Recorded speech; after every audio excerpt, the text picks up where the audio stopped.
Oh, good, you're here. Come on. This is the centre of performance. Whenever there's a top performance in New Zealand, it all comes from here. That's Lisa Carrington. She's been doing that for days. That's the boy who got the hole-in-one in Taupo. Oh, he did it again. Hey, Finn, how's the performance going? Top tier. Nice. This is our Generate room. In here, you'll find our top performers helping Kiwis maximise their KiwiSaver investments. Get in here, Finn. Maximise. Right, Generate. Putting performance first.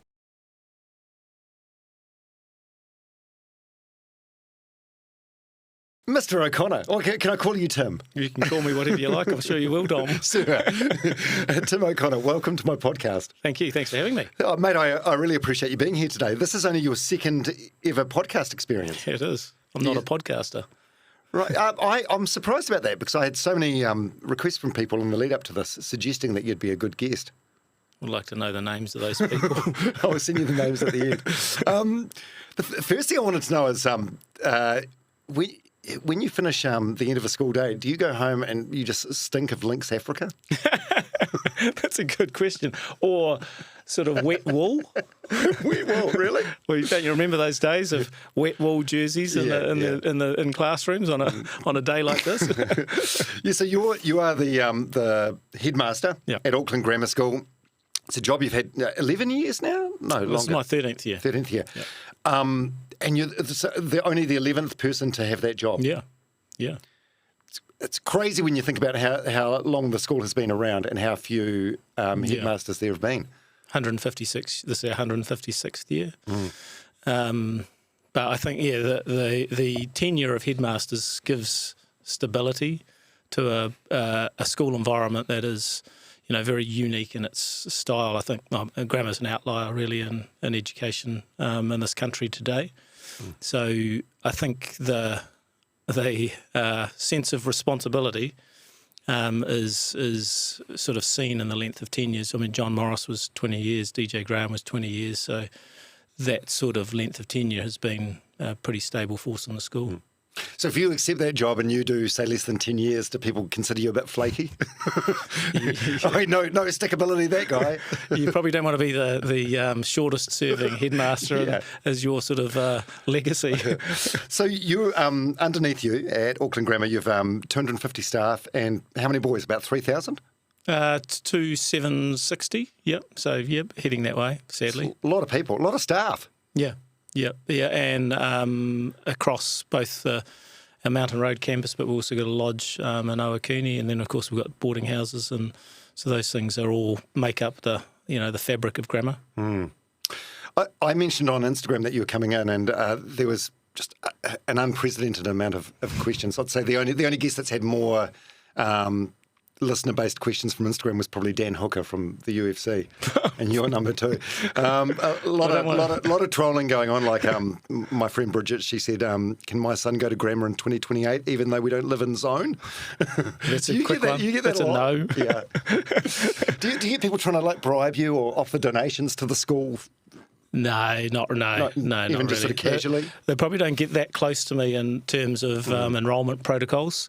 I'm sure our Director of Enrolment deals with a myriad of questions and challenges and things that for people want to access the grammar style of education. So, I think it's tough. It's tough for people who want a specific style of education, and the zoning structure in Auckland restricts them from doing so.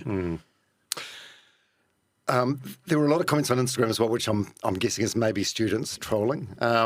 Someone said, "Can you ask him what's 2 + 2?" What's that? That's probably someone from 7A, or I'd say someone like that. And then the next part of that was now ask him what's 2 skin + 2 skin.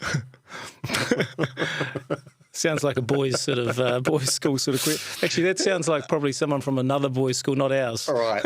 Is this the sort of crap you have to put up with on a daily basis, like just sort of pranks and trolling and just stupidness from?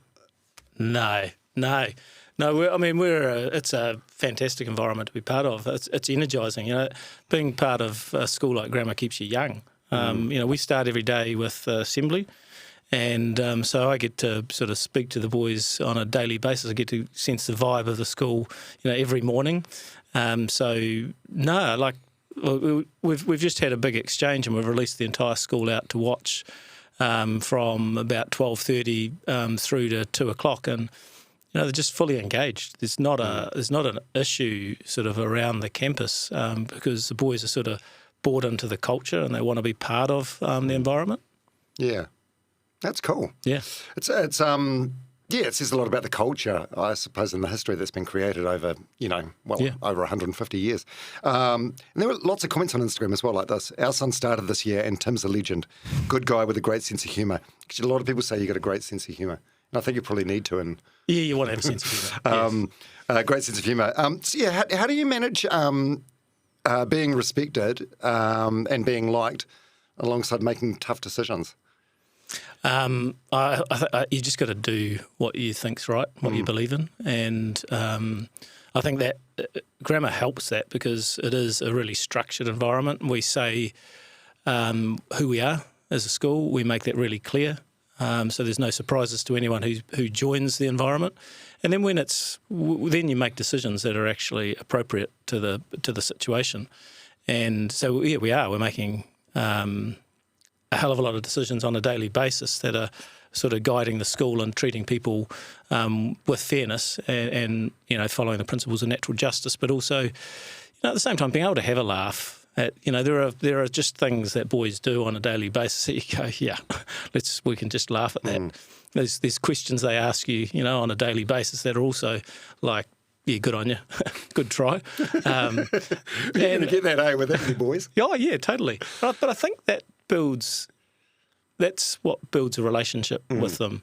I think like being a head of a school, my view is you win so much through your presence. That's just by being there. I think you can rise to positions of leadership and then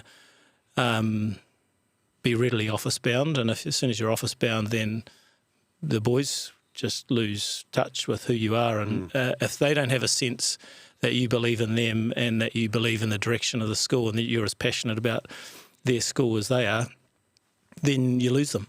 So I just think being present means that you might have a presence on stage, which is very formal on a daily basis, with the gown and the school prayer and all of those things. But then when you're walking the grounds at lunchtime, you're interacting with boys in a totally different way to what you are when you're in a formal setting. Important for them to see you in both. Yeah, but it must be... I don't know, it must be difficult to keep control of that many boys and do it with a smile on your face and be able to have a wink with them and not just, not just rule with an iron fist or, be that grumpy, firm leader. Yeah, it's pretty rare where... Is that just not the way anymore? Not the way to communicate? No. I think to create an environment with teenagers today, they've got very good detectors on them as to what is bullshit and what isn't. So if you fudge anything with them, they will pick up on it pretty quickly. So the critical thing from my point of view is you got to be comfortable in who you are and then present that to them, and they need to understand what the school environment is and buy into it. If we really, while there are discipline structures in place, we don't, for 99% of the boys, we're not actually ruling them. They're ruling themselves because they know what the standards are. We tell them what the standards are. We tell them why they make sacrifices to meet those standards and what the advantages will be if they do that on a consistent basis. And then typically most of them go, well, actually, that's reasonable and I want to be part of it. They're like, if you use socks, for example, I keep saying to the boys, it's, like when you walk around, when you leave our gates at the end of the day, I can't chase after every single one of you, even though I'd like to some days. That, when you walk through Newmarket, you make a decision about the length of your socks. And if you have your socks up and they're at the top of your calf muscles, if you've got calf muscles, then what you're doing is showing pride in your school. You're saying, I actually belong to this place and I like it. Because you think about people who are well-dressed, who you see around you, they make an impression on you. So why don't you show that you represent Auckland Grammar School and you're proud of your school? Why do kids from other schools walk around with their socks right around their ankles? Like, do they not like their school? Do they actually want to disrespect it? So we sort of talk to them in that sort of a manner. Yes, I suppose if you have your socks down, I'd like to use that as an example. It's like an act of sort of, anarchy or rebellion in a way. And like on the big scheme of things and where society's at the moment, that it's not too bad on the big scheme of things. But sweat the small stuff, right? Sweat the small stuff. You don't have to worry about the big stuff. And if I was driving along the street and there was a boy with his socks down, I'd pull over and say to him, "Do you not actually like our school?" Have you done that? Oh, absolutely. I've driven up on footpaths alongside them to sort of ask the question, and you get that little wry smile, and they go, sort of, seek forgiveness, and that's okay. You're allowed to make a mistake, just don't repeat it. What do they call you? Do they say sorry, sir? Yep, sir's typical, just everyday language, sir, miss, etc. Everyday language at Grammar. What are the other hard and fast rules at Grammar? So socks up, they address the staff as sir or ma'am. Yep. They stand up when you go into a classroom. Yeah, all of those basics, those things that when you were at school, when I was at school, Palmy boys style, they are all very much part of Grammar today. And Grammar's a surname environment, so we only use surnames, we don't use first names. And I think Scotty Stevenson spoke at a Leavers dinner recently and said to the boys, congratulations, today you get your first name back. But that's all part of the formality of the place, and there's sort of protocols and rituals that actually bring in. It's like sitting in assembly and you sit in your stream. So you sit in your form class, you sit in the same place in assembly, you're sitting on hall forms that date back to 1880. So, and we talk to them about the fact that, think about the people who have been here before you, have sat on the same hall forms, and where's your responsibility lie to those people? Yeah, there must be some crazy names on the honours board as well. I had, just last week I recorded a podcast here with Grant Fox. And he told a story about becoming like best mates with Martin Crowe in the first term of their third form at Auckland Grammar. Two of the greatest New Zealand sports people in different coats of all time. Yeah, there are some... Drop some names. Certainly. There's been like 50 All Blacks or something, eh? We're in our 54th All Black, so Sean Stevenson was the last All Black to be named, and he's still in touch with the school. There's Graham Thornwood is in touch pretty regularly. There's a lot of those guys who have come through Grammar stay totally connected. Tom Schnackenberg, some names from the past. Sailor, those sort of people. Sir Peter Gluckman, Sir Kenneth Keith, Sir Ron Carter. The list with Sir Edmund Hillary. So the list sort of goes on with those who are connected to the Grammar environment. That's incredible. Why do you call it forms and not years? By the way, as a 52-year-old man, I find that particularly handy because I could never get my head around the years. Well, that's exactly why. Why do we change things for the sake of changing them when they work? So Form 3 to Form 7 works. A grade through to an E grade on your report works. A percentage on your report works. So one-page report's much better than having to scroll through, like parents have to, 50 pages on their child's report with all these sort of criteria and categories that no one really wants to read. Give a comment, give a grade, give a percentage, what's your place in class, how you're progressing. Those things are all, they're basic to education, so why have we changed them? Grammar just hasn't. Yeah. So this would have been before your time, eh? Yeah. DJ Graham time. Does the Ministry of Education, do they get annoyed by you? Oh, I think they've given up on us. Yeah. And so you're big enough to sort of march to the beat of your own drum in a way, aren't you? I think we sort of have an agreement with the Ministry of Education. If you leave us alone, we'll leave you alone. And hopefully some people at the Ministry of Education look at what we do and go, it's a high-functioning school, and so why do we need to interfere? We would ask for help if we needed it from them, but typically the Ministry of Education create more hassles for us. I don't think they actually support schools at all very well. They're just a pain in the neck. Would you be keen to get into politics one day? No. I could see you as Minister of Education, though.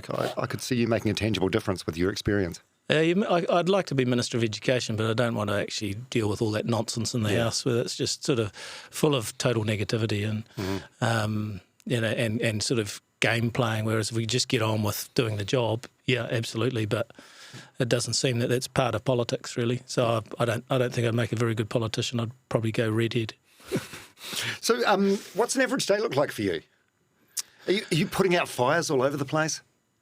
No, not really. No, I've got a team of fantastic people who do a whole pile of the day-to-day sort of logistics. So I'm in a pretty privileged position where those people are coming and going from my office, checking in on where we're at on something, or if do they need to steer on something.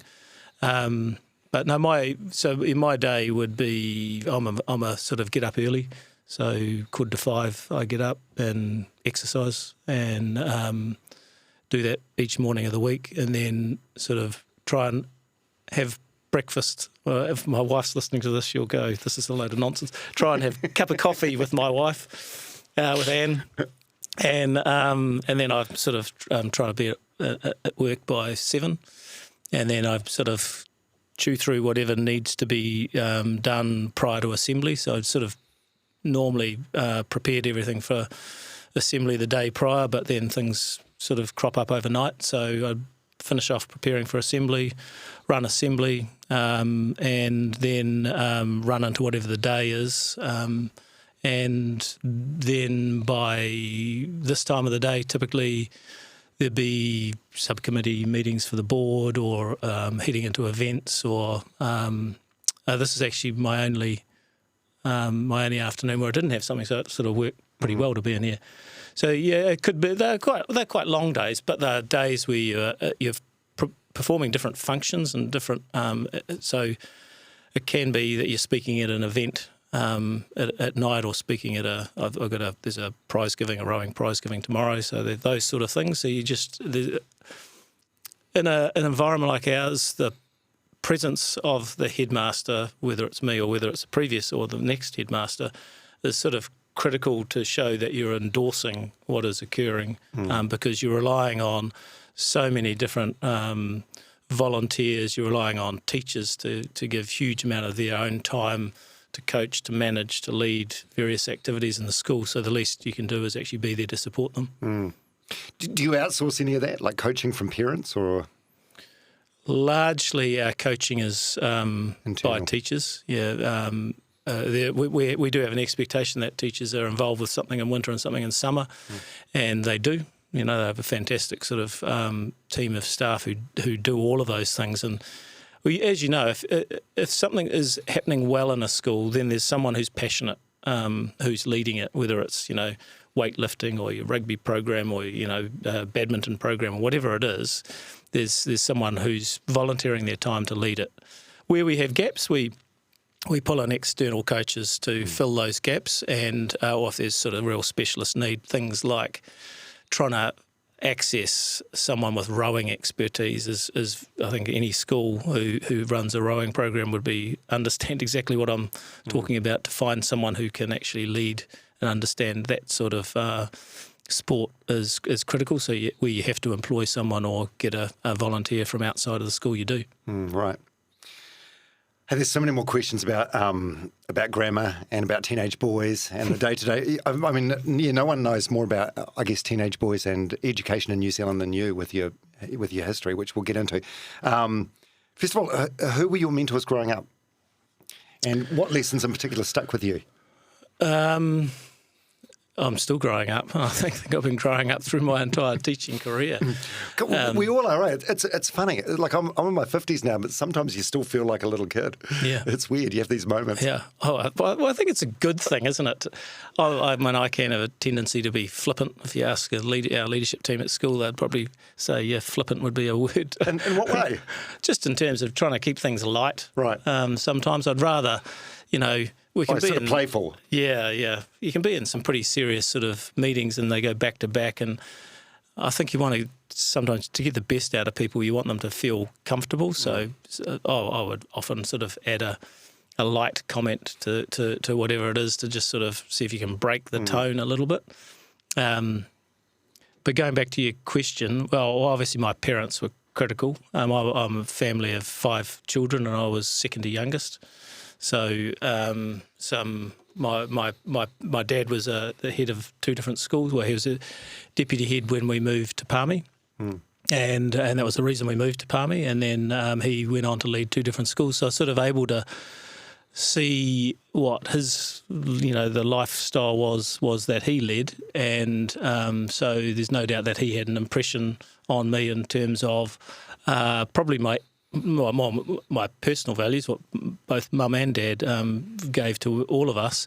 But then, of course, in an educational sense, I think I probably subconsciously took a number of the academic values that he had, and he was leading in the schools that he was in charge of while he was in Palmy. And then through my teaching career, there were a number of people who have sort of influenced. Well, firstly, I guess I never actually aimed to go into teaching. I was one of those sort of people in the seventh form who went, don't know actually what I want to do. And so there was my form master and economics teacher was Donna Dentist, and she said, you should go into teaching. I was like, what are you thinking? And I talked to mum and dad about it, and dad was like, well, be careful what you wish for. So I headed into teaching. I started in a primary environment, and because we're a hockey family, so a hockey playing family, so we all played a hell of a lot of hockey. So Alan Lintz employed me in a school in Wanganui at Rutherford Intermediate, and then I moved into a boarding environment in Wanganui at Wanganui Boys. And the headmaster of the time, Ian Hamilton, said to me while I was a housemaster in that environment while I was teaching at Rutherford, you better come over and teach for us. And I was like, well, that sounds like a good idea. So that happened. And the head of English was, at the time, Kevin Henry was probably someone who was, when I keep looking back, I look at what Kevin recognised in me, and he came to me one day with the good old days where you had an Education Gazette, a magazine, and he came to me with it and gave it to me and said, there's 2 jobs highlighted in there and you're applying for both. One's Tapo Nuiatea College and the other's Wairarapa College head of English positions. And I was 25 at the time, and I was like, why would I want to apply for those jobs? And he said, because, well, you're running my department, so go run your own. And I didn't recognise that. And so it was probably the first time I went, actually, maybe I do like the leading component of just leading people. And just like a natural sort of leadership qualities, perhaps. Yeah, it wasn't anything deliberate and wasn't anything planned. It just sort of, he was probably the first one who articulated it to me and said, put it on a plate in front of me, which made me think. And I did apply for one of those jobs, and I got it, and sort of just carried on from there. Just accelerated through the ranks. Yeah, you went to Palmerston North Boys High School from 1981 to 1985. My third form year was 86, so we just missed. We just missed. What was your house? Phoenix. Yeah. Oh, boo. We won the marching in 1985. Did you? Yeah. We beat Murray. It's Murray that always wins the marching. I know. We don't ask, but we won. Don't know how we won, but we did. Yeah, I didn't particularly enjoy my school very much at the time because I wasn't particularly sporty and I wasn't particularly academic. So I was just one of those people that just sort of went through, didn't cause any trouble, but didn't sort of get a lot of notice. But I look back now. Maybe it's type 3 fun, the sort of thing that's horrible at the time. But you look back and it's actually quite character building. It's really good. And there's been a couple of things on the podcast that I've noticed, like Detective Inspector Scott Beard is another guest I've had, and he's older than you and I. And we could connect over our time at school and make jokes and a bit of banter about the march. Yeah, absolutely. Were you ever caned by Mr. Brookie? No, I wasn't. And probably one of the reasons my father, being a principal, the rule was if you get caned at school, come home and tell me, and I'll cane you again. And that sort of parenting, you think about that today, we get the opposite. But and if you don't tell me, I'll find out because I'll have a beer with Brookie, and when he tells me, I'll cane you twice for every one you got. So, and I was sort of the youngest. Well, I think Simon, my brother, who was just older than me, he probably got caned several times over by the likes of Brookie. No, I didn't get. I was fortunate enough to move through the school without getting caned. I enjoyed my time at Palmy Boys. I think playing sport was the thing that that sort of engaged you with the school environment. I can't say I was an academic. In fact, some boys at the gate today said to me, or the lights at the end of the day said, "Sir, if you went to Grammar, what stream would you have been in?" I know. They said, "Where would you have been?" And I said, I'd been in A6. And they went, "What does A6 mean?" I said, "I would have been in room A6. And they were like, "Oh, that's not a stream." I went, "Well, you didn't ask me, so you need to ask me quite clearly your questions, boys."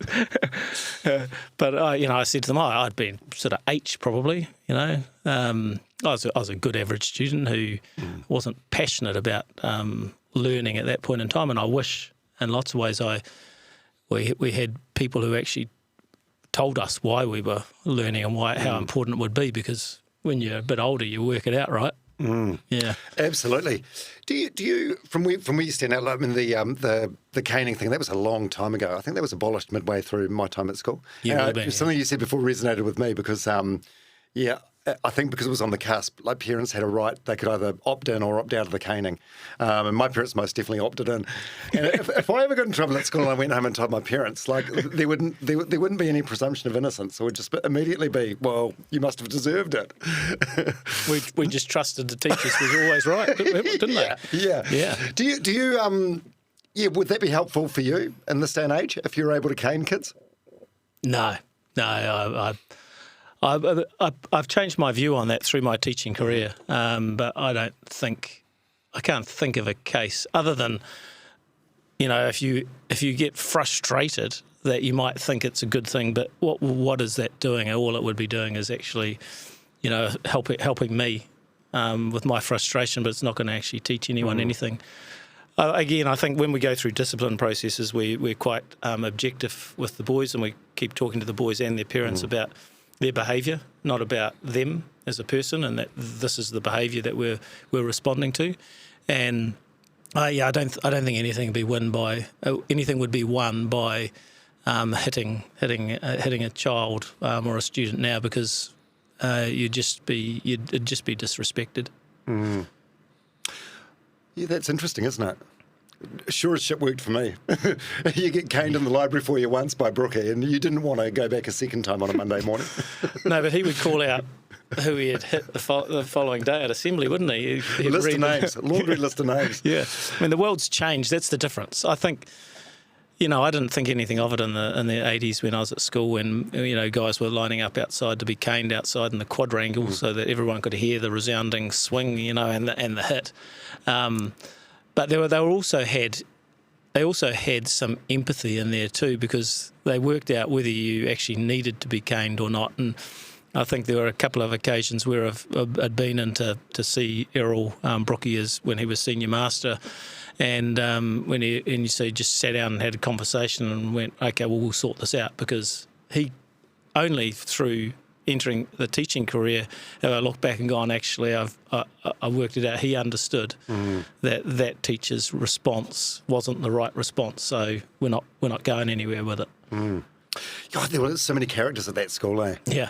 Like you and I, we could sit here for an hour and tell stories about Digger Doyle or Wigglesworth or Possum Porteous. Yeah, some of them are still around. Yeah, it's crazy, eh? Does Grammar have that sort of thing? Teachers that have just been, spend their entire life there? Yeah. Look, the oldest serving master at Grammar, the longest serving Grammar master at the moment is Justin Burrows, and he's in his 41st year, at Grammar. So, and he's I sort of describe him as an artist in residence, because he's an artist in his own right, but he's a well-admired, teacher of painting. So, and still a contributor, still managing the under-15 rugby team and those sort of things. So he's active. So those sort of people bring with them an institutional knowledge, and they can quietly say, "Hey, I love the way we did X, Y, and Z, which is new," or "Hey, we do X, Y, and Z because of this reason." So some of those rituals and those key aspects of belonging for a school like Grammar are held true by some of those masters' presence. Oh, that's brilliant. So after you leave Boys High, you go to Teachers College. Then you do some studies at Massey, and then some leadership papers at Harvard. Was this extramurally, or did you go to Harvard? I went to Harvard. Wow, how was that? Oh, yeah, fantastic. So I won a fellowship to travel, and we did so as a family. So it was maybe 5 or 6 years into my tenure at Palmy Boys. And so as part of that was heading to Harvard to do the educational leadership program, and with largely heads from around the world who gathered together. Phenomenal, a great, wonderful experience, and I was fortunate enough to have a similar opportunity 2 years ago. We went to Graduate School of Business and did a executive leadership program, and they're just great opportunity to sort of hear from the world's best, to be with people, like-minded sort of people from around the world, to be able to compare stories, but to also then sort of just get time to reflect on, where you're at in your own sort of career, but also where you're at with the role that you're performing. What are the biggest lessons about leadership you got from Harvard? Communication. Yeah, really? Yeah. I mean, we spent a day on body language from a body language, expert who's written books on it, and I've used them with boys. In fact, I should be trying to use them in this seat. Just about presentation. Like if you are presenting, then have your shoulders back. Like use the entire what you've been given. Use it to your advantage. If you're sitting in a chair, then make sure your bum's back in the chair and you're sitting upright, because again, it gives an impression about who you are as a leader. So yeah, critical.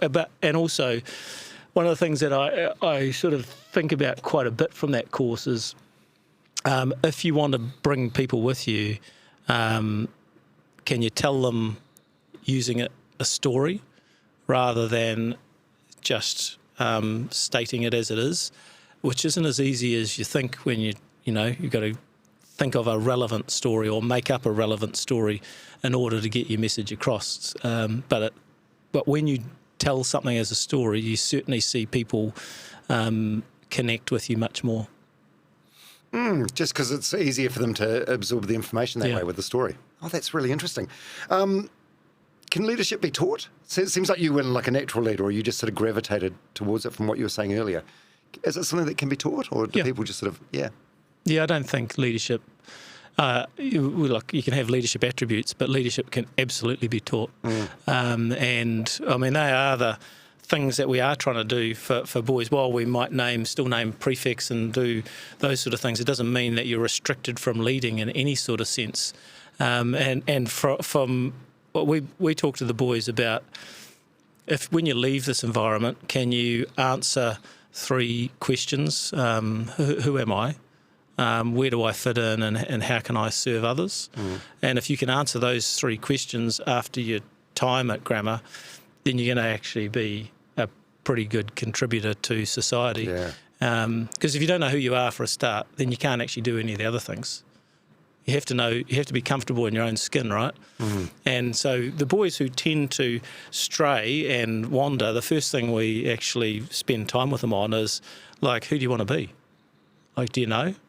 And have that conversation, because when they have that, then you've got something to aim for and a reason to actually get out of bed every day and say, well, if I do these things today, then that's going to help me be the person I want to be. If I do them again tomorrow, then obviously it becomes good habit forming. This is great stuff. Yeah, these are really, really valuable lessons and takeaways here. So thanks for sharing. What about you? How's your leadership style changed over the years? Has it changed as you've got older and spent more time in the role? It'd be great to have a omniscient sort of view on that, wouldn't it? And sort of watch like it. A drone eye sort of view. I think some people will laugh at this, but I think I've probably mellowed in my approach. I'm quite black and white in what I think, how I think education should be conducted, but I think I can see more grey the longer I'm in the role and working with boys, so that we don't have to be. It doesn't always have to be X or Y, and I think boys are very accepting of that. That their rules are rules, for example, But sometimes there actually have to be exceptions to those rules in order to accommodate people with a whole range of beliefs, while the majority of us actually continue in the same vein. I would have probably previously said, no, it has to be that, because otherwise as soon as there's an exception, it'll erode overall. But I don't think it has to be like that necessarily. Do you think that's an age thing, an experience thing? You're just getting softer in your old age, or? It'd be interesting for you to ask people that. I'm not sure what. I haven't been described as soft, I don't think. And I actually talked to the boys about one of the quotes I love using with the boys is Rory Sabatini's, lick the lollipop of mediocrity once and you'll suck it forever.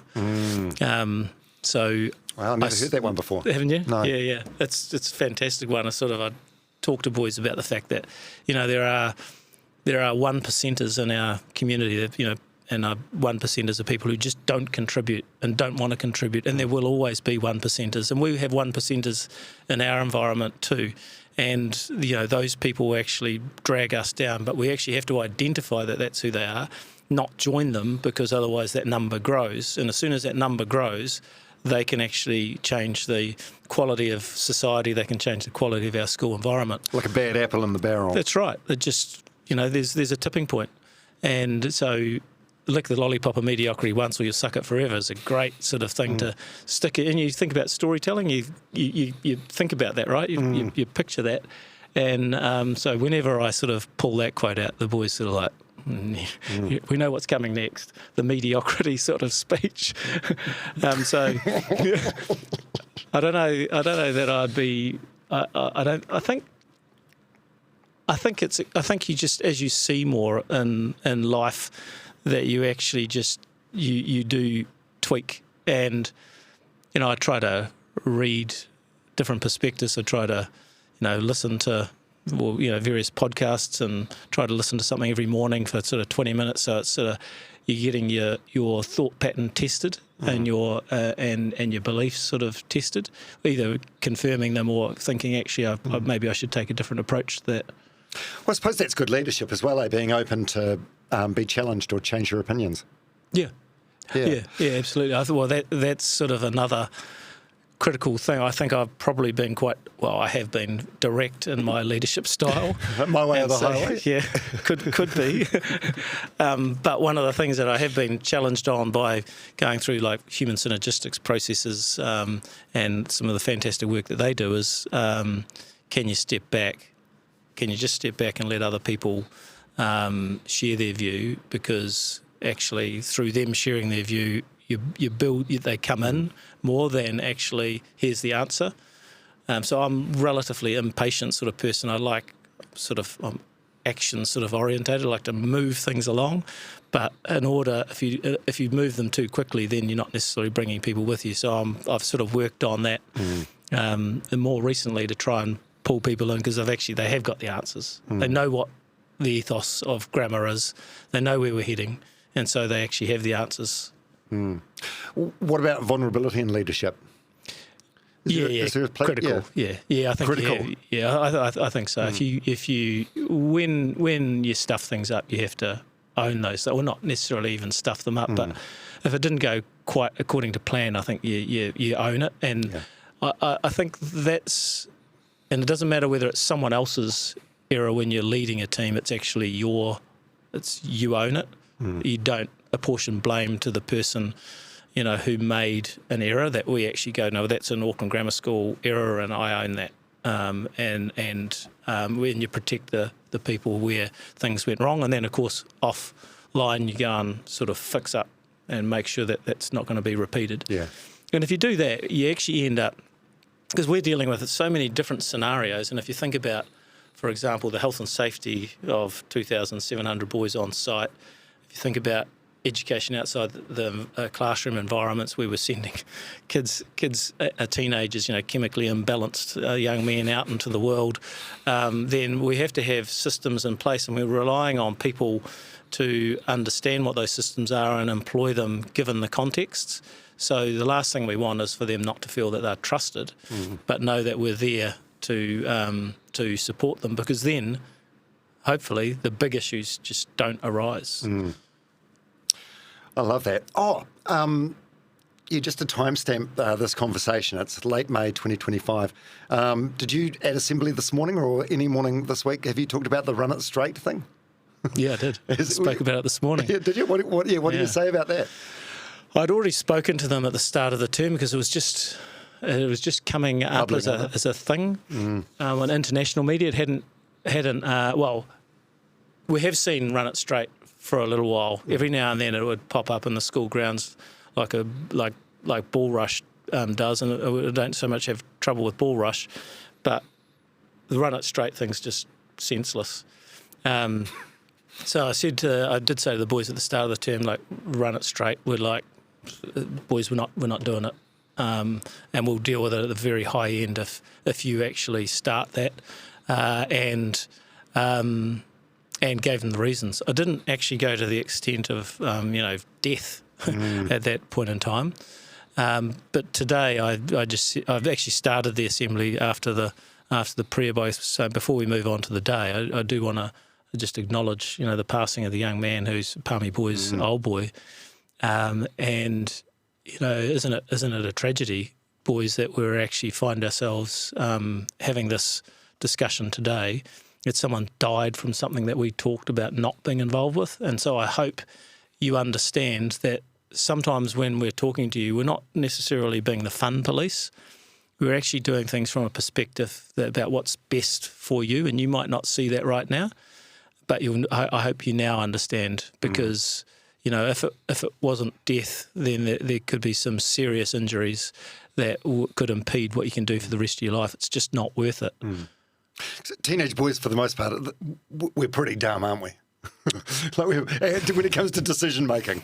I think probably as men sometimes.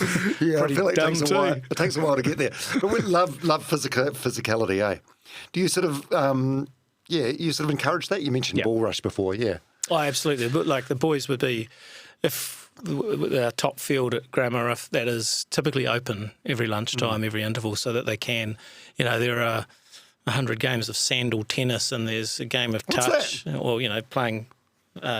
Sandal cricket, playing cricket with your sandal because you don't have a bat because you're disorganised because you actually didn't put a bat in your. Are you using like a rubbish bin as wickets or something? Well, yeah, or some. Some poor boy as the wickets. There's all these games that are going on, and they sort of cross over each other. And we walk through the middle of these every day on the field, and typically don't get hit by anything, which is sort of amazing. And nor do they. They seem to. So we have a general rule on physicality in the grounds, and that is like play with a boy or play with boys your own size. Like think about it. Like, do not, if you're a young third former, play with members of the front row of the first 15. Like, while that might be admirable in terms of what you think is courageous, it's stupid. So get involved with physical manner as much as you like, as long as it's not. Again, the other aspect is we talked to them about it's not sport in the grounds at lunchtime, so it's not being played with strict rules and guidelines and a referee. So you actually have to remember, don't get carried away, and give a little bit, or give and take a little bit, because that's critical. It's a game rather than sport. And I think largely they get that. We get the sponsored by St John's Ambulance Service rocking on up. We've got a wonderful team of nurses at school who are sort of looking after boys on a daily basis as well. But largely happens. It's important that they're physical, and we've actually structured our day so that there are a 7-period day typically, 5 lessons before lunch. And then lunch, and 2 lessons after lunch, job done, so that they actually have the chance, just once they're being physical, back into class, you've got 2 40-minute lessons to go, and all of our lessons are 40 minutes because, short sort of time span for boys. Get in 40 minutes, get whatever the content is, get out, get on to your next thing.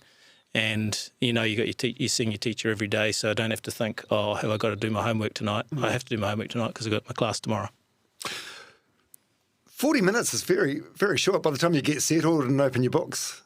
It doesn't leave a lot of time, eh? Yes, research says it's a good length of time to learn. You know, 1 or 2 key teaching points, some opportunity to actually put it into place, sum it up, homework, job done. And you know, people who say homework's a bad thing, well, homework's actually the reinforcement of learning. And if you're not doing that if boys aren't doing that on a night-by-night basis, then they're losing out because they're just not locking things into their memory. You know, we all know if you want something to stay in your memory, then you need to repeat it and you need to layer it across various times within a 24, 48-hour period. Otherwise, it'll, you know, a good portion of it's gone. Are you strict at keeping on top of your teachers and making sure they're distributing the homework?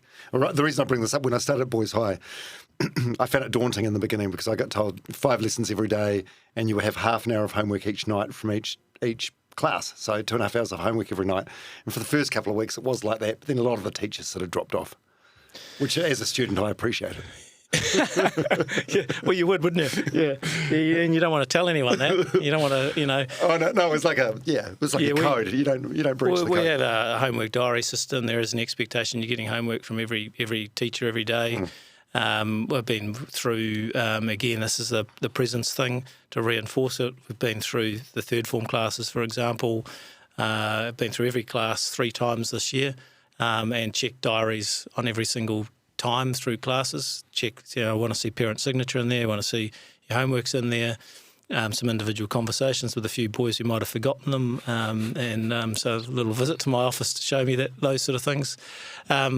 And not necessarily as a punitive thing, but actually to reinforce how critical it is that you maintain a diary. And if you think about that in our daily lives, if we're not able to maintain a diary, then we waste time, waste time in every day.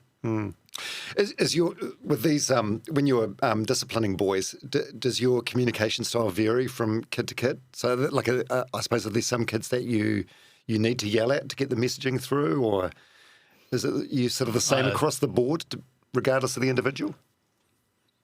No, it's different boy to boy, no doubt about that. But yelling doesn't work. It just, we go put that back to the 1980s. Smell Errol Brookie's pipe and then hear his voice down the corridor. Right? Well, there's nothing won out of yelling because all it shows them is that you've lost control. So it'd be pretty rare that I would yell at anyone, probably other than my own children when I've lost the plot. They're all adults now, right? Yeah, they are. So Palmerston Boys High for your education. Then you left and you came back and you were the rector. That's what it's called there from 2002. So it was like 17 years after you left when you came back. Yeah. What had changed in that time, for better and for worse? I think the work that Dave Sims did as rector, who was before me, was phenomenal. Actually, that place was locked down in terms of standards and expectations of boys. So for first headship to come in, and I was young, and I had never actually thought I would win that post, and was fortunate to do so, and fortunate to go into a school that had been so well run. That all I needed to do was actually follow follow the rhythm effectively for the first wee while, and I think it was a much better school than when you and I were there, and that's nothing about the leadership of the school. I just think it had evolved into a place where young men were able to be young men, and it didn't matter whether you were a rugby player, a debater, a musician, or part of the leadership program, that these things were all being respected, and I just think the school had evolved. What's that like? So leaving as a student and then coming back as the head. It's crazy, really, eh? It's crazy. So there must be teachers there that taught you, and you're suddenly like their boss. Yeah, the imposter syndrome must have been insane in the beginning. Oh, yeah, no, I did wonder what the board was doing, appointing me at the time. But on my first day, in the very first staff briefing at Palmy Boys, I actually had my 7th form report with me. and I read out some of the comments, and some of the teachers were in the room. And I remember a teacher who I highly respected in my sim form was Gerard O'Connor, who probably would have been there, Dr. O'Connor. He was my favourite English teacher. Yeah, mine too. And made a real difference. Another guy called Dennis Duffy. Yeah, absolutely. Yeah, both. Or Dennis taught Latin, as well. And I read out the comment that Gerard did, and I didn't attribute it to a name. And I said, this teacher who made this comment in my sim form report, also on my very first assessment, the first essay I wrote in his English class in my sim form year, he gave me 0 for. And his comment on that, I still remember the comment on the bottom of that essay was, if you'd written on the topic, this would have been 17 out of 20, not 0. But I actually learned a lot, It was like quite clever on his part to do that, because I was like, okay, hell, I've got to adjust. And my best mark in sim form was English. And why? I loved his style of teaching. I loved his interest in me. And his directness. So, when teachers grab the attention of students, then typically, particularly boys, they will learn the teacher rather than necessarily learn the subject. Oh, 100%. I couldn't agree more. And English was my best subject, and I flourished in it. And then you have this bond with these teachers, and you want to do well for them. Yeah, and you respond well to them. Yeah, it's really impactful, eh? Oh, it is totally. Yeah. So 10 years on the job in Palmerston North, and then you start to get bored. You're looking for a new challenge, or how did the grammar thing come about? Are you shoulder tapped, or? No. I hadn't. Well, it wasn't sure. I had people in the grammar community sort of communicating with me through a range of methods, saying, hey, look, the grammar job will be coming up shortly in the next year or two. It'd be great if you applied for the job. And I think that's something that grammar has been very good at through time, is saying, well, okay, this is the headmaster, but now we've got to prepare for who the next headmaster is. So the succession planning component of grammar has been very, very clever. Right. They're not prepared to let it happen by chance. So you need to hand in like a 5-year notice period or something? No, well, part of the job that I have, and it's made pretty clear to me, and not necessarily from the board, but from the grammar community, because there are groups who support me in my role, and who have got invested, and Sir Ron Carter is a great example of that, who make it pretty clear to you that part of your job is to ensure that you are preparing others to become leaders who could potentially pick up the Auckland Grammar School role. And what's the best way of doing that is to actually have them go out and lead other schools first so that they could come back. And so I do take that aspect of the job, very, very, very seriously. And I hadn't thought about the only reason I applied for Palmy Boys, because I was at Nelson College at the time and I was loving it, and Anne, my wife, would agree that when I applied for the job, she said, "What are you doing? We've just finished renovating a house and we've got a view over Tasman Bay, and you want to go to Palmerston North? Like, what's the view?" Is she from Palmy? She's not, no. She was from up the Parapara, back at Wanganui. She was a farm girl.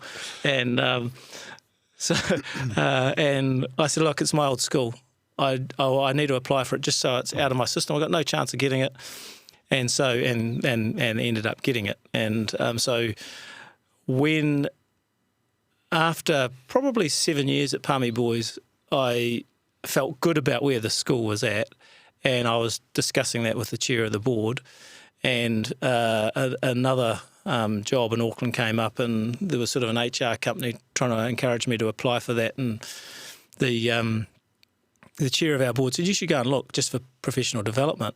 And I said then, I think there's only one school that I actually would move to from here, and that's Auckland Grammar School. And that's really because I had admiration while I was at Palmy Boys of grammar. It just sort of had something about it. When you played grammar, there was sort of a gentle arrogance or something about them, or there was just, and I thought, and so grammar had intrigued me, and DJ Graham, who was the 9th headmaster of the school, I had huge respect for, and I would often communicate with DJ when I was head of Palmy Boys just about educational philosophy things. To sort of sometimes you got to check whether you're on the right track or whether you've actually moved off track.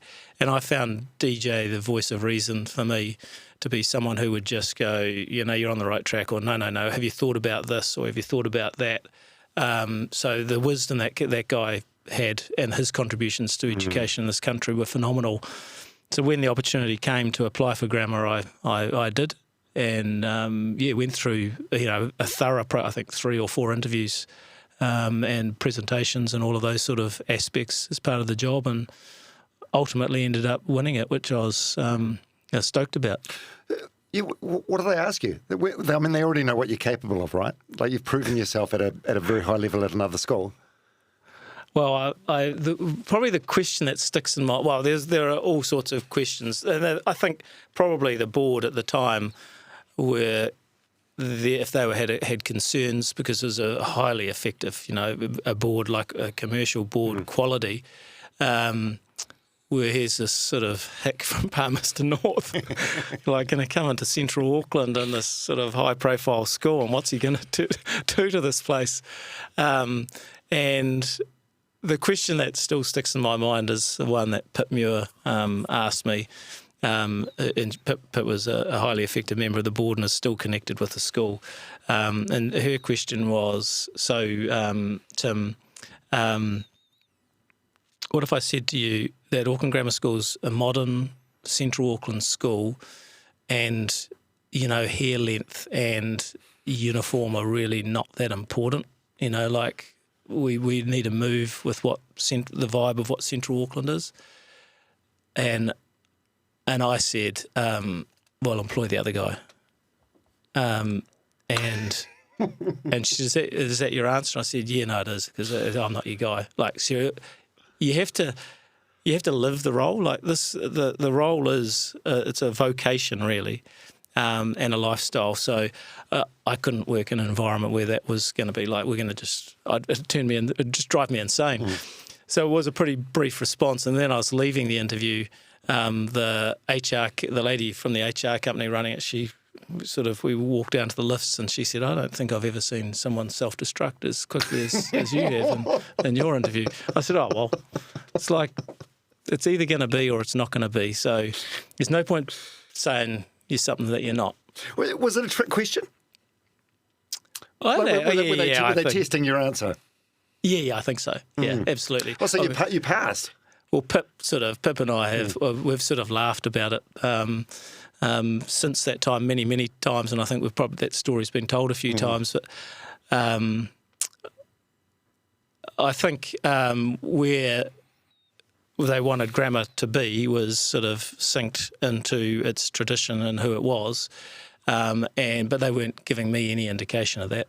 So it was like, you better staple your position to the flag post and say what you believe in, and I think in a role like that, and Pip was clever enough to understand that if you don't actually have some beliefs and you're not prepared to stand by them, well, I tell you what, you're going to have a hell of a lot more challenges that you're going to face when you're in the role. Yeah. I used to love that in Palmerston North. At least once a year, I feel like in the Manawatu Evening Standard, there was a story about some kid that got sent home for shoulder-length hair, and the mum's making a song and dance about it. It's like they wheel out the same story every year. Well, all it does is sort of market the school, doesn't it? It says exactly what you stand for. Yeah, it's on the tin. Yeah, and there's plenty of other schools. Go to Awatap, go to QE, go to Freiburg.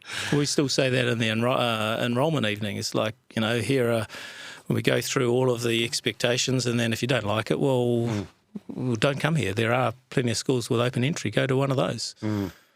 What are the hard and fast expectations or rules?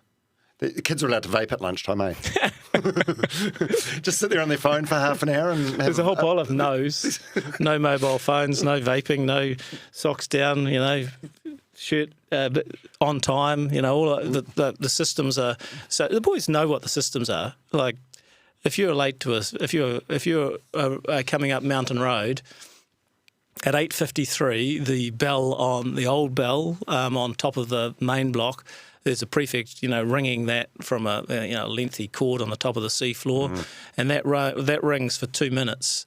And it gives an indication that in 2 minutes, if that bell's ringing, you haven't got long to get inside the assembly hall, because at 8:55, all of the doors automatically lock, and there's only one door open, and that goes to the late room. So you're then in a late. You get 3 lates, and you're 2 hours, 3:30 to 5:30 after school on a Friday. But the systems are the systems, and it's not like there are going to be boys who actually hit that threshold and they have to sit in the hall. Doesn't matter who you are, the rules are the same, so don't be late. I love that. There's something really cool about that, eh? Oh. It's a reality of life. Like when you get into the workforce, there's going to be someone there's going to be rules that you have to follow and consequences if you don't follow them. How do you do the phone thing? What do you do with phones? Well, you're Are not kids allowed to bring their phones to school? Yep. And they're not visible. If you drive past Gammar in the morning before they're coming on site, they can use their phones off site. So it's sort of like a gathering outside the main gates while they're getting their last fix on their mobile phones. And then as soon as they're on site, they're meant to be off, and they can have them in their pocket if they want. But as soon as it's visible, then it'll be confiscated. And there's a process for confiscation. They lose them for 7 days, and then they collect them after that. One of the deputy headmasters, Dave Askew, he looks after all phones. And if you go in there, it could be like, there's a rooster crowing and there's an alarm going off. And it's all like on. a big, massive bowl of devices. Exactly. What about, so if you get caught vaping, what's that? Is that like a suspension, detention? Yeah, they'd go before there'd be a parental meeting with the deputy headmaster. And then that would be typically brought through to me for a judgment on what sort of consequences. But it's up there. That's a breach of our fundamental school rules. So the drugs, vaping, alcohol, those sort of things are breaches of fundamental rules, which would be something that would end up getting presented to me. Yeah. Wow. So your first day on the job, when you get to Gammar, what's that like? So you've got no history or no connection with the school. So I'm guessing you probably felt like what the junior boys would feel like at the first day of a new year. Yeah. Well, I started at the beginning of term 4. So what was it, late October. And so it was an assembly. The chair of the board welcomed me, and I spoke to the boys and told them that I was going to be observing, and that had largely happened in term 4. And once I'd sort of observed enough, then there'd be some changes made for the beginning of the following year. What was it, 2013, the following year. And I think the 7 formers all went, oh, thank God for that. And here's this new guy, who's he? They'd had John Morris for 20 years, so they weren't ready to have some new guy in the last term. But they all were moving off to do Cambridge exams anyway, so they were only on campus for maybe 2 or 3 weeks. But then the second day I went to the lectern at assembly and said, okay, I've finished watching. And there's stuff that has to change. Just for example, flagship school doesn't have litter on the grounds, so there won't be any litter on the grounds today. So that's my finishing of observation is we're now having no rubbish on the grounds, and this is how we're going to do it. And I went through a process with them of what my expectations were to get rid of rubbish. And from that point on, that was sort of a critical thing to change just quality of environment, so respect and of the environment, respect of the sort of school that they're part of. So we got rid of rubbish pretty quickly, moved away from things like, form classes going around and picking up rubbish after lunch so that the place is tidy. We'll just sort of pretend that no one dropped any rubbish, but actually the place was a tip. Because again, if you go back to any environment, you can say you are these things, and schools market themselves, for example, don't they, on we are all these things. But the reality is confirmed by those who are part of the environment as to whether it actually occurs. And so we've been of the belief with boys is that we're not fudging anything. We're not having open days. Like, we'll bring people in on any day and they'll see us for who we are. and you guys have to live it on a daily basis, because we're not marketing. We're not into marketing. We're not into all this flashy stuff. We're just going to be who we are. And I think the boys buy into that. They you know, if you're going to be, again, go back to you're proud of your environment, then you actually respect it and you live it on a daily basis. You know, I think as humans, we just want to be part of something as well. Yep. Part of something greater. There's another saying. It's like if you get 4 people that are smokers and you hang out with them, you'll be the 5th, and if you four obese people, you'll be the 5th. And it works the other way as well. So if there's totally. four people that are picking up their litter, you're going to be the 5th person that picks up your litter, or doesn't litter in the first place. I mean, yeah. Well, you just won't see litter around Grammar now, you know, or you will, but, you know, it's not there for long because they know what the standard is. And when you've got 2,700 odd, you know, boys on a campus, it wouldn't be hard to tip it the other way. That's the philosophy that's a James Clear Atomic Habits philosophy, isn't it? Love that book, yeah. And I tell you, the other books, our staff and the boys would expect me to mention Owen Eastwood and Belonging. I don't know whether you've read it.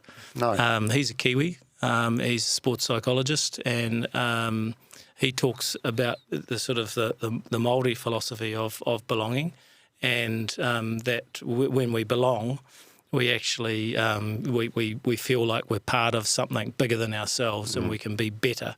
And so we'd talk to the boys a lot about belonging and the school that they're part of and how they contribute. Something that's been huge, especially I think over the last decade, while you've been at Grammar, is the mental health crisis in New Zealand, and particularly that's the thing with young men. What about you personally? Like, how's your mental health been over the years? Yeah, fine. Yeah. Has it been good? How? Would you describe yourself as a resilient person? Yep. Yeah. Well, built or made that way? I think when you're growing up in the 80s and you're part of a family, and I had 2 older brothers who beat the snot out of me most days, then you learn to be resilient pretty quickly, don't you? Yeah. And you learn, you learn all those components about natural hierarchy and basic respect, and if you're not going to respect, then you can expect a consequence, physical as it was in those days from my brothers. But I have if you need to be able to park stuff. If you can't park things, then you can allow them to eat you up. So critical for me that I'm physical every day, so that you can actually blow stuff out. You can have a clear head to begin the day, and that you have trusted people who you can have as a sounding board to effectively be confidants to go, hey, look, we're dealing with this, and this isn't that great.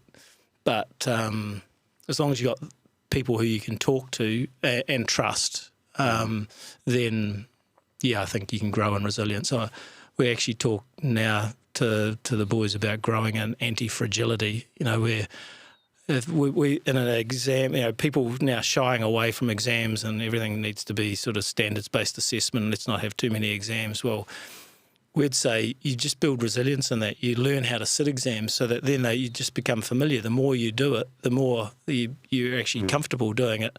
And so that's that growing of anti-fragility, so that when things go wrong, you have the tools to be able to cope. Yeah, because it seems like there's this generation where everything's triggering. Have we just made our kids a bit brittle? Yeah, I think we just have to be honest with them and upfront with them. And life's tough at times, eh? That's life. Oh, yeah. It sucks. Yep. And I actually think this generation's better than we ever were. They're clever. They have a high EQ. They actually want to contribute. They just actually have to be taught by us, the adults. And I actually think the biggest problem are actually us, the adults. The problem in our education system is the adults are turning soft, not the students. And so when the adults are soft, then of course, if you're given an easy option, what are you going to take? You're going to take the easy option. Of course you are as a kid, because you don't expect me to do that. Through COVID, we gave away free credits and all this sort of nonsense. Well, they were all like, "Thank you very much." I'm hurting. So, and look, there's some people who genuinely were hurting, but there are a whole pile who actually were like, oh, actually, there's a game to be played here. And our education, the NCA system at the moment, kids are gaming because we've put a system in place that allows them to game. So it's actually the adults that are the problem, not the students. Yeah. Well, thanks for sharing that. We'll move to the Instagram questions now, eh? Yeah, go for it. Yeah. How are you? You coping all right? You're not too hot? You're No, right? it's good. Yeah. What's been your proudest moment as a principal? Yeah, that's a good question. I'd go, there's something a little bit, there are a whole pile of moments where you see boys performing. The latest school production, the boys performing on stage, all those things make you like actually pretty proud of what's going on in the place. But perhaps one of the things that I feel very proud of is through the COVID, when things were turning to custard pretty quickly, that we carried on and we were really adamant that we wanted to give the boys as much normality as possible. So we ran daily assemblies via a laptop in my house, and I dressed every morning for assembly and started with the prayer and did all those sort of things, so that there was like we're still a community. And I'd read them the stats for who had been online and which form level was winning in terms of completion of work, and just I actually felt, not at the time I didn't feel proud of that, but by the time we'd moved through COVID and we were bringing kids back, I felt pretty proud about how well that went and how engaged we kept the community. Yeah, that's really good. Yeah, when life gives you lemons, make lemonade, right? Yeah. There were a few. Could you tell how many kids were on? You could tell how many kids were logged on. And The technology now is phenomenal, and we could tell how many. So I was actually going on to individual boys. So learning management system, I could go onto their individual pages and leave a comment in their chat room and go, hey, I see you haven't done your homework, blah, blah, blah. So it was quite good, that sort of, to be able to engage at that level. And there were sort of funny things that happened as well. I remember you're having to live stream, and the head of technology was telling me how to, live stream from my laptop. And I remember the first couple he told me how to start up, but I'd forgotten how to finish it. And so I think the general laughter in the grammar community was when I slammed my laptop shut. Sort of like, well, that's the end of that. Oh my God, I'm the same. I'm not a boomer, but I've got big boomer energy. I can't figure this stuff out. Someone wants to know what's your toughest moment as a principal? Have you dealt with many tragic teen deaths? Yeah, Palmy Boys in particular.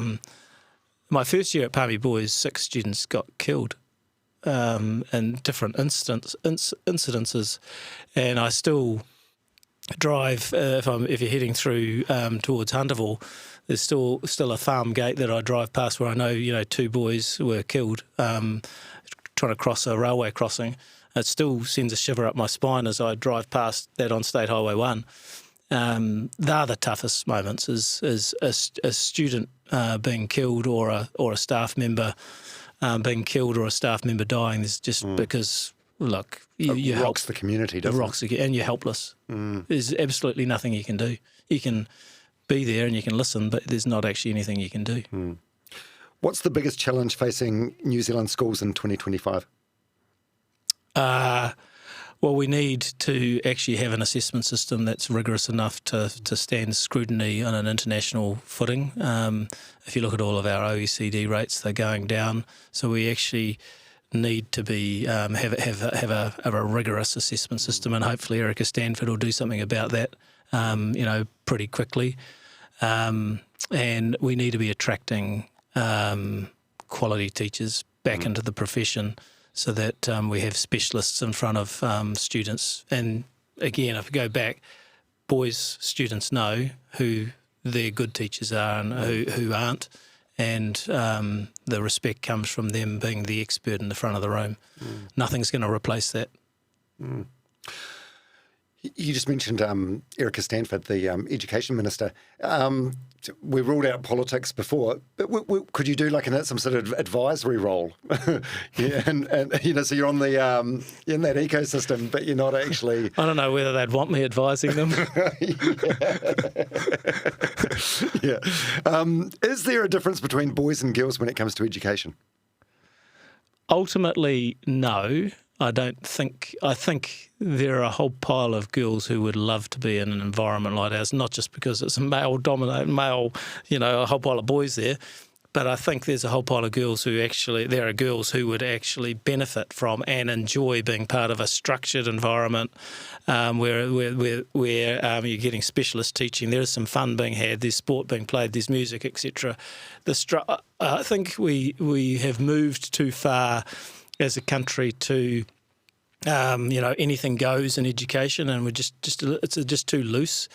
And I think there are girls will benefit as much as boys will from strong standards environment from specialist teachers. In fact, the girls schools should be beating us.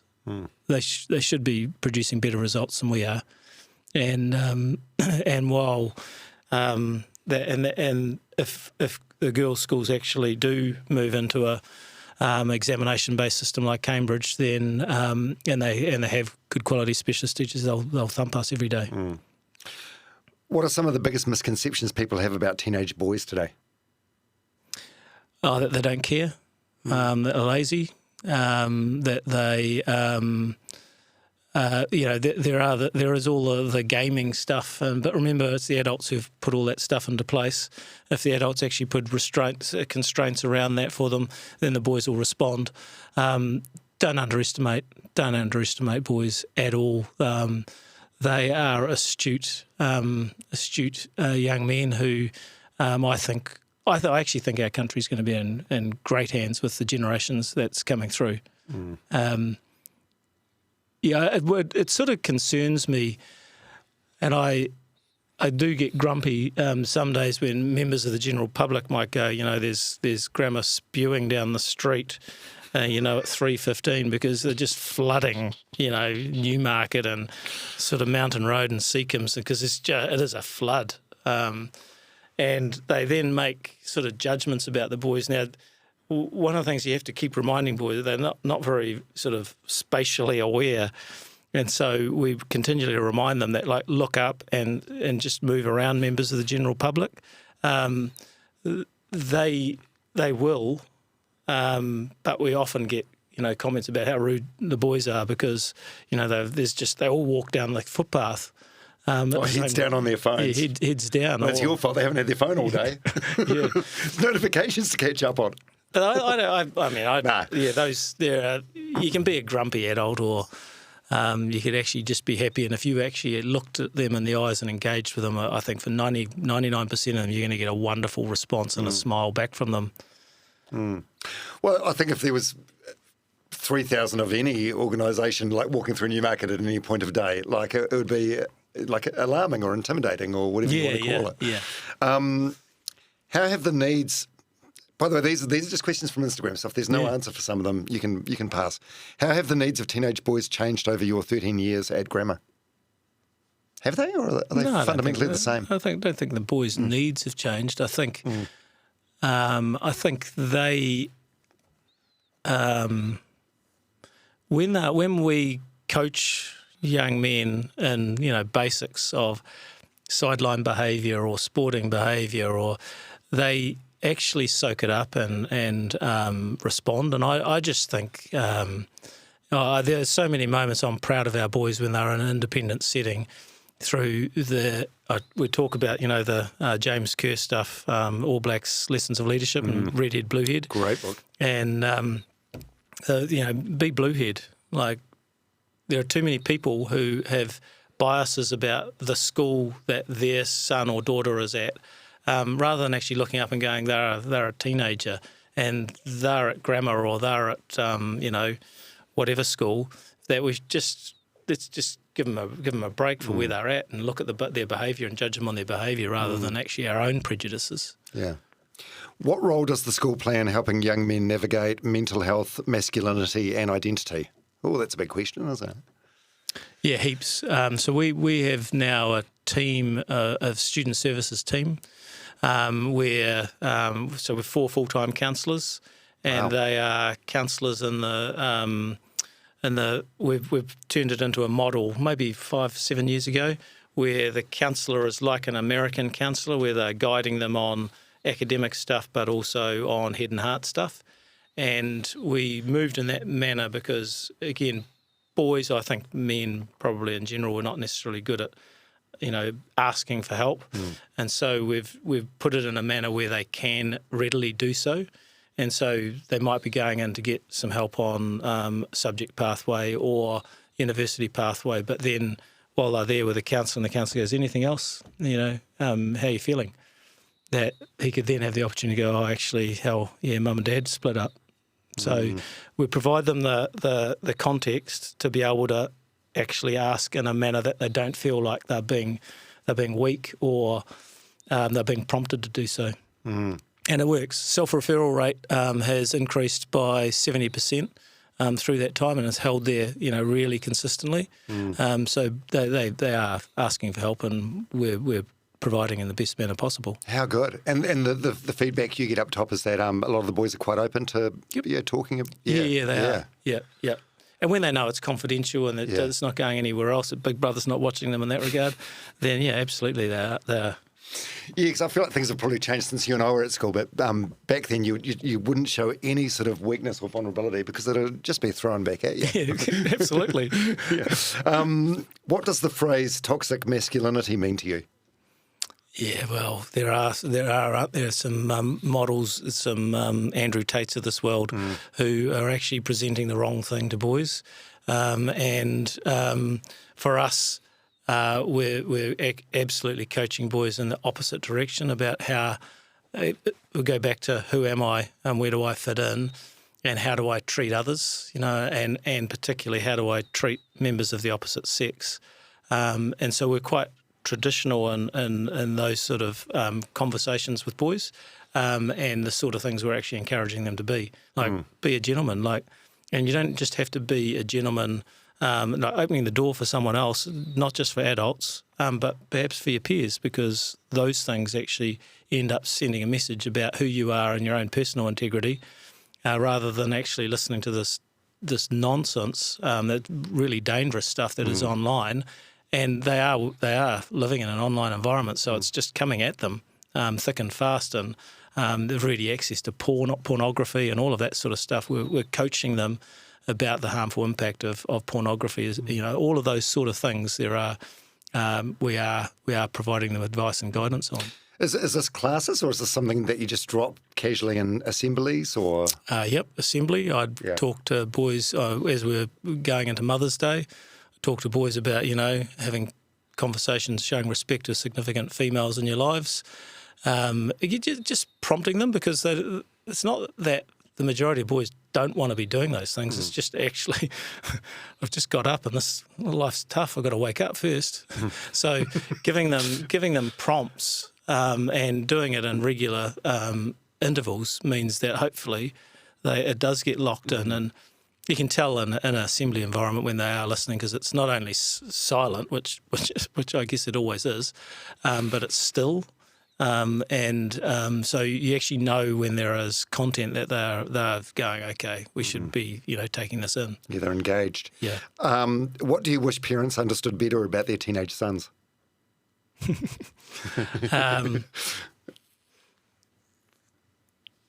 I think most parents are probably pretty realistic. The funny thing that we often remind parents that their boys are not necessarily the same person that they are at home. They get you got to have a release sometimes. So the way you actually you leave your bedroom, etc., might be very different to the way they are in a school environment, an organised environment. And I know, we often will get parents ring us and go, can you tell them to have a haircut, or can you, blah, blah, blah. So I think most parents are realistic, but they should understand that they're effectively going into a work environment too, where they're largely pretty impressive. What do you see as the biggest challenge teenage boys face today? Online context. Right. Yeah, they're living in a digital environment, and you think Andrew Tate and toxic masculinity. The content that is just prescribed, through social media. They're just being targeted.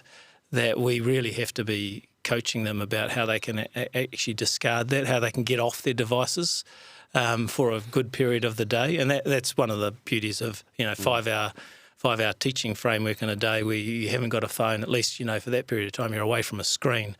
But there are too many that are just addicted to an online environment. I'm prepared to put my hand up and say I've got a terrible addiction to electronic devices, and I can't imagine how chaotic I would have been as a teenage boy. Yeah, crazy. There's another book, you may have already read it, but if not, you'd really enjoy it, called The Dose Effect. I haven't read that. I've heard about that, but I haven't read it. Dose effect stands for dopamine, oxytocin, serotonin, and endorphins, and just about the impact that devices have, and having device breaks and things like that. Yeah. How can parents better support the emotional well-being of their sons, especially during high-stress times like exams, breakups, etc.? Listen to them. I think being available at the end of the day. Without, again, if we could put our devices away, and we, as parents, you're living a busy life, but if you can actually have an agreed time, if you can sit down at the dinner table together, and if you can have a conversation and ask them, what went well today, then you're actually preparing a scenario and a situation where things haven't gone well, that they'll be prepared to share it with you. When they're not prepared to share it with you, that's when the danger really strikes for young men, is because they'll bottle it up and they'll think and assume that no one cares when actually they do. So just continuing to be there, being prepared to listen and show your care will make a big difference. Are there any red flags that parents should watch out for that might indicate a teenage boy is struggling but not speaking up? She probably just answered that. He probably won't be talking. Yeah. They won't. And I wouldn't be afraid to actually contact the school. We have parents ringing with saying, "Hey, look, my son's showing X, Y, and Z." We would always, in those situations, go, "Well, look, we'll get a counsellor to touch base with them. It'll just be an impromptu sort of a thing that might sort of bump into them in the grounds and do just a little check, because you just don't know what the context is. It could be, the cyberbullying thing is a big thing now, where in the good old days, if you were getting bullied, at least you could walk home and you might be away from it. But if too many of these kids are actually in their room and have devices, ready access to devices in their room, where actually that can continue, it's dangerous. Because home was like a safe haven when I was growing up. And now I'm guessing the bullying they experience online at home is even more chaotic than what you'd have potentially in the playground. Well, it can be, yeah. So I think, good parents are just listening to their sons and daughters and talking to them and doing so in a casual setting. I think one of the things that I think, if you're ever needing to talk to your son and he's not a talker, then put him in the car and go for a drive somewhere. And when you're sitting shoulder to shoulder, he's not having to look at you in the eye. And when he's not looking at the eye, he can actually talk, and it can become a stream of consciousness. And that's, that is a really good way to allow him the opportunity to open up. That's a great tip, that one. If you could wave a magic wand and change one thing about the New Zealand education system, what would it be? Get rid of NCEA? Don't you hate NCEA? Well, NCEA needs to change. I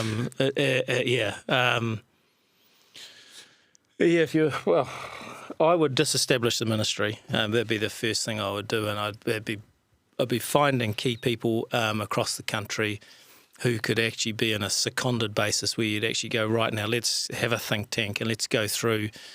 We're sorting out the curriculum. Some of the stuff that is being led by Erica Stanford in the curriculum is superb, and we shouldn't underestimate how powerful that will be. And you can hear the resistance from various educational groups, and I think that's actually a really good thing, because it means that things are getting a little bit more rigorous. I would change NCA. I'd change NCA back to a norm reference system. I'd put UE, university entrance, back into the hands of universities and ask them to be setting the examinations nationwide, and that would have the same system right across the country. Because right now we don't. You can't actually compare results across schools in our national qualification at the moment. What keeps you up at night and what gives you hope? Not much keeps me up at night. I register my sleep and I check with my deep sleepers, and I'm out cold after about 2 minutes. I think it's I'm not. The things that I'm worried about, I would act upon. So it's just as they stack up, you've got to make sure you've got them in priority order so that you keep on top of them. So I'm not too concerned about, I'm concerned about the state of education, but I can't actually control that. So if I'm looking at what the controllables are, the things that are within my control or that I could have some influence on, I'm trying to have that influence and prepared to speak up about those things. So that doesn't bother me. I hand on heart think I'm doing the best I can, then I'll sleep well at night. What's a book that every parent of a teenage boy should read? Belonging. Right. Owen Eastwood, Belonging. Yeah, no doubt about it. We provided a book to every single staff member. I've provided it to a lot of our prefects as they come through. If it really does speak to what I think any boy worldwide would understand, is if you have a sense of belonging, you have a sense of self-worth. And when you got a happy son or when you got a happy boy, and you know if he's got mates and he's happy, then some of the other and they're good mates, then things are going to take care of themselves if he's coming from a good home too. What are some of the buzzwords the kids these days are using? What do you hear on the playground? I don't listen to what they say in the playground. And I'm not really interested in what their vocabulary is, because we're trying to influence their vocabulary rather than they'll say things and I go, I got no idea what you're talking about. Like, don't talk to me in text speak, because I still send, full sentences and make sure my grammar's correct. And my daughter, Molly, will say to me, why, do you know when you send that text like that, that actually makes you look like you're angry? I'm like, how does it make me look like angry? I'm just grammatically correct. Because you do not write full sentences. So I don't like a full stop makes you look angry. Or... I don't know what it is. I've given up trying to understand what their language is, and I keep saying to them, my role is to speak to you in appropriate language to try and educate you. I don't need to be educated on what your language is. Geez, you must overhear some colourful stuff though when you're walking around. Totally. Yeah, what are they? Cause when I was at school, it was all homophobic slurs. It was homo or fag or whatever. Yeah, you look back now and it's quite alarming, because during my 5 years at Palmerston Boys High, I don't think there was anyone that was openly gay, and by percentage there would have been many gay boys there. Yeah, I think that though this generation are much more inclusive than and accepting of people for their differences than we ever were. We're terrible. And when you think about the school environment in the 1980s, she's a very different space now. The boys are very accepting. We do talk to them about homophobic language, because those sort of terminologies to degrade, but are still around. There's no doubt about it. But we continue to speak to them about what the impact is on, and how do you know what someone else is actually thinking. And I think majority of students today actually probably got a hell of a lot greater sense about the diverse nature of society than we do. Yeah, more empathy. And I think a lot of that comes down to potentially the communication, explaining to them why it's a bad thing, rather than just don't say it. Does Auckland Grammar have a school song? Yeah. Yeah. Are you going to sing us out for the podcast? It's entirely in Latin, so no, I don't think I will. Oh, is it? It's funny, eh? I can still remember on Palmerston Boys High. Two songs, yeah. Yeah, Nihil Bono, Sine Labore. Yeah, no, Grammar's is fully in Latin, and the boys sing it well. We sing every week in assembly, so every Friday we sing. But interestingly enough, they would they would actually prefer to sing like a waiata, like ka waiata, or those sort of hymns or songs, and something that's sort of catchy. But they will sing. They will sing the school song with a hell of a lot of pride. So, can you hold a note? Are you going to sing us out? Oh no! Let me give you. This will go viral on the school platforms. I tell you, there's probably a young man somewhere. Well, it was Palmy Boys. He'd be an old boy now, because in my very first year, I reintroduced singing at Palmy Boys, because I remember, Viv Bevan on the piano, with his hair going everywhere and sort of thumping the piano as we were being yelled at to sing. But I remember what that made us feel like you were together. And so I said, well, reintroducing singing. And after the first day I introduced singing, I was leaving assembly, and this little fella comes up to me and goes, "Sir, can I speak to you?" I said, "Yes, sure." He said, I think it's fantastic that you've introduced singing. It's just fantastic. I was like, great. But could I give you some advice? Yeah, sure, fire away. Could you step away from the microphone, sir? So you ask anyone, like, I step away from the microphone because you don't want to hear me singing. That's savage. How much longer have you got in the role? Have you thought about an exit strategy? No, not really. No, I don't. I still love it. Yeah, no, I think it's a privilege. I was actually walking through the school grounds after watching a game of hockey on the turf one night, sort of walking up through the school grounds, and it was lit, and I was like going, it is a pretty privilege to be in the position of headmaster of grammar. The one thing I don't want to do is outstay your welcome. I think hopefully I can read the room on that. And how would you know? I think I'll know. I think I'll know when it's time to pass the baton on, and I would want to do that earlier rather than later. I don't want to wait, so I won't hang around. I'll make sure that it does happen early enough so that the school's first, rather than who the headmaster of the day is.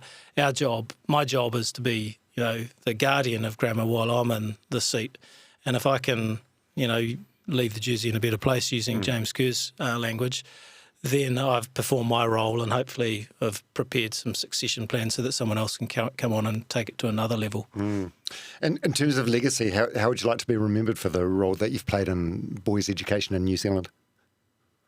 I would hope that I'd be seen as someone who has been an advocate for the standards in New Zealand education, and I guess someone who has, for people who would know me in the role, that I've had a genuine care for the boys and for our staff. I mean, if the worst thing someone can say about you is that you're old school or you're stuck in the past, I mean, it's not bad, is it? I don't mind that. You live with that? People who sort of hurl abuse at me. I love it when, you're going somewhere and they hurl abuse at you in a car and it finishes with "sir." So like, cheers, I'll take that. What sort of abuse? Oh, you get a few expletives, and largely they're about grammar. Right. Grammar, sir. Yeah. You just undid all your work. Good. And last one, are you proud of yourself? I don't really think about that. I don't really think about that. I haven't really thought about that. I'm proud of grammar. I'm proud of my family, and I guess ultimately that means I'm probably proud of what I'm doing. I love what I'm doing, and I can see the impact of having an effective team doing what we're doing, and we need a school like Grammar in this country. While it's an outlier, we need a school like Grammar that is going to continue to be, I guess, belligerent in the setting of standards for boys' education. Yeah, it's only going to get harder and harder, isn't it? Yeah, I think so. But I think we're in a good position. I really think we're in a really good position. I think there are now across this country quite a number of heads of boys' schools who, while in their communities, they're very, very different communities to what the grammar community is. Is a privileged community in the heart of central Auckland. But I do think that there are a whole pile of schools across the country, boys' schools across the country, who are working in unison with the same values and the same expectations that we've got. Yeah. Hey, by the way, that last question, are you proud of yourself? Just out of curiosity, why do you think that's such a hard one to answer? I ask that to most of my guests, and it's a lot of people are very sheepish about answering or struggle to answer. Do you think it's a Kiwi thing? Like, it seems boastful if you say you're proud of yourself, or what do you think? Perhaps that's in our DNA. I don't know. I just haven't really. I don't think I've ever been asked that, in all fairness, Dom. And it's not something. I think in this role, I think I said to you, it's a vocation, and so you're sort of living this role, and so you sort of become one with grammar, and my kids would probably say that too, even though two of them are grammar boys. My daughter would say, if you ever want to talk to Dad, you say grammar first, and then he listens. So you sort of become. So I don't know that I spend much time. Well, while I would reflect on how I could be better, because I think there is always room to be better. I haven't really thought about, are you proud of what you've done? And it's almost like that's an endpoint conversation to have with yourself. Is sort of like, when I'm leaving, would I be proud of what I've done? Maybe. Yeah, it's interesting, eh? Yeah. Maybe that's a curse of having like a growth mindset. You just don't allow yourself to sort of stop and reflect on what you've done when you're mid-game. Maybe. I don't know. Yeah. Tim O'Connor, a.k.a. Mr. O'Connor, a.k.a. Sir.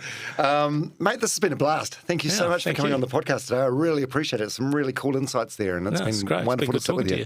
Yeah, cheers. Thanks, Tom.